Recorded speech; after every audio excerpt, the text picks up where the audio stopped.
Actually, Well, between 17,000 but I'm and sure the 70,000. next generation will make it 70,000 crores soon. For me, it makes no difference because I can't recognize either figure. What we begin with is an absolutely astonishing story. You are sitting here before an author. I don't know how many of you, I'm sure quite a few of you remember Bofors. And you remember Vin Chadda, who was the agent in Bofors. You are actually sitting before a man who could have been Vin Chadda. He was offered the Bofors deal. Tell us about that and tell us about... So you are straight going to the nuclear bombs, huh? Absolutely. How else do I keep them awake? Well, I used to do a lot of business in Delhi. I was in Delhi that time and had friends in the power circles. And one morning a friend of mine, he said that I think you are our trusted person and a trusted friend. So we have some deals in which we want to make you the agent. And you will certainly make hundreds of crores of rupees. And I said, sir, but what is the deal?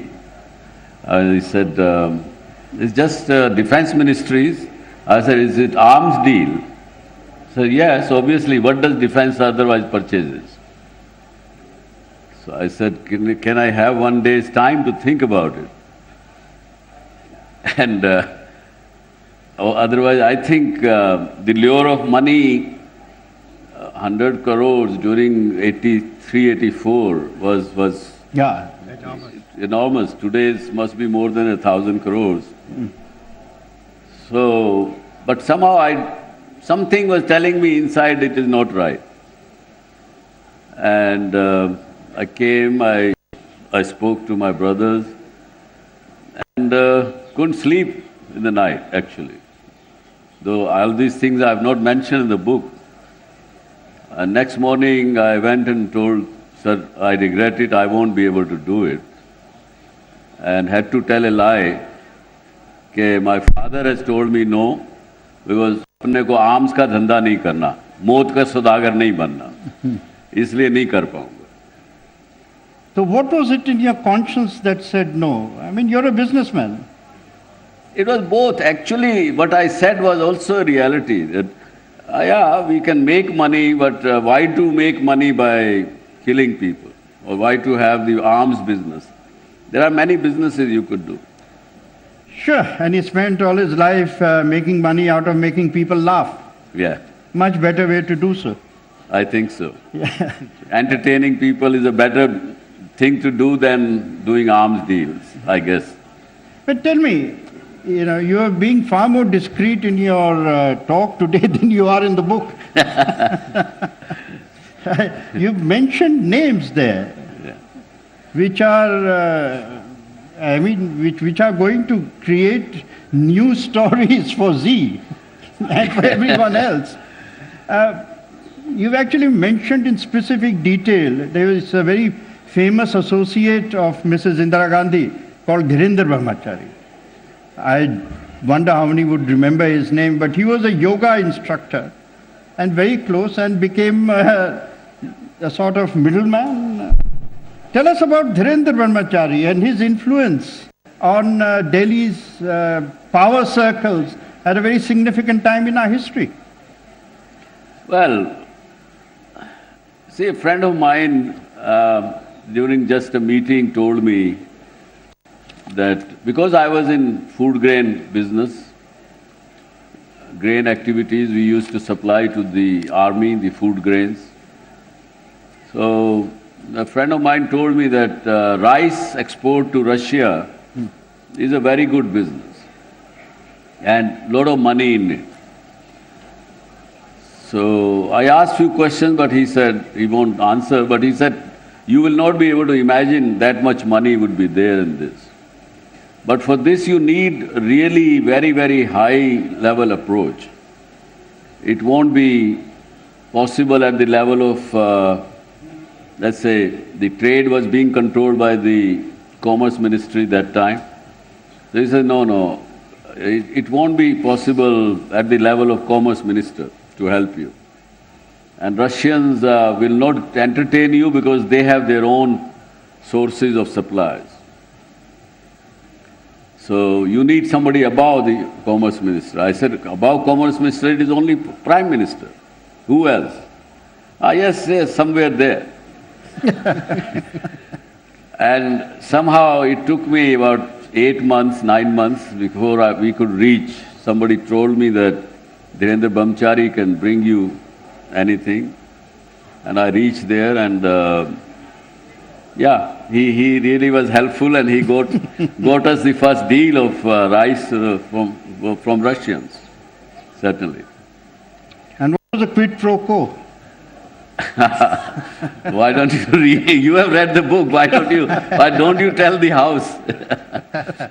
Well, to learn about the quid pro quo will cost you how much? What is the price? 600. 699 rupees. But I'll tell you, it's money very well worth spent. Money very worth spent. But, to come to the larger issue, even if you move around outside personalities, and I'm asking a question, I think, on behalf of the audience. Is business in our country possible without corruption? I think so, it is possible. And I would say that, this transaction which we did of rice, and I really made a lot of money in 4 or 5 years' time. But it was cross-border deal, and I don't know how they were doing it, but I think within India, if you want to do business, you can do business without any corruption. If it is a straight business. If you need to do hera-pheri, you want to make quick money with shortcuts, then certainly you will have to share the money with the others. But, I find one thing...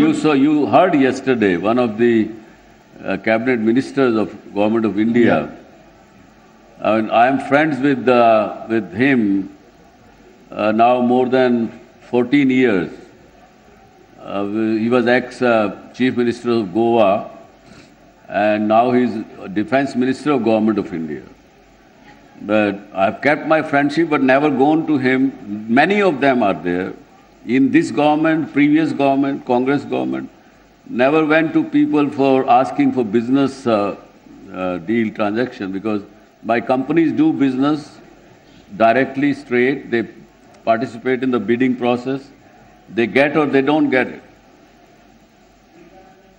Yes, that was Manohar Parrikar, who I believe is an absolutely honest politician, and I think I can say that without hesitation. He was very categorical about what he said. The interesting part that I find is that because you did business along in a certain way, you went through a lot of pain. The success that you see did not come easily, and there were moments of deep depression, sleepless nights. What sort of temperament is required when you are taking a risk and you really almost put your whole bank balance on the roulette table? Even after borrowing also. Not only your own, but also borrowing. Right. Yeah. So what exactly does you go through? Is it a high that comes out of the risk-taking instinct, or what is it that motivates you? To create something new, to do something different which has not been done in the country is what motivates and what gives me a kick. And basically, if I'm convinced, if I'm having conviction about doing some business, some activity, some action, once having conviction, I will go whole hog for it. Then I'll trust not only myself, I'll trust the business, I'll do it with passion, with full passion. Otherwise, you cannot do something which you are doing for the first time.